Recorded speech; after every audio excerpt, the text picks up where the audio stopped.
बृहस्पति कवच प्रारंभ श्री गणेशाय नमः।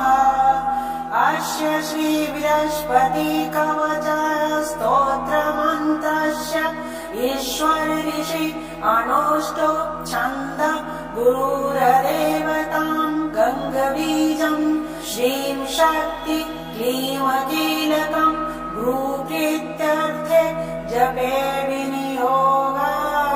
अभीष्टवरदं देवं सर्वज्ञं शूरपूजितं सर्वकार्यार्थसिद्धार्थ प्रणमामि गुरुं सदा। बृहस्पति श्रियः पातु ललाटं पातु मे गुरु करुणो सुरगुरु पातु नेत्रे मे भीष्टदायक। नासां पातु सुराचारय जिह्वां मे वेदपारग। मुखं मे पातु सर्वज्ञो भुजौ पातु शुभप्रद। करौ वज्रधर पातु वक्षौ मे पातु गृहस्पति। अस्तनौ मे पातु वागीश कुक्षिं मे शुभलक्षण।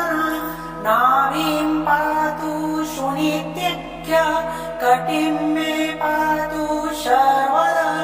उरु मे पातु पुण्यतमा जङ्घगे मे ज्ञानद प्रभु। पादौ मे पातु विश्वात्मा सर्वाङ्गं सर्वदा गुरु।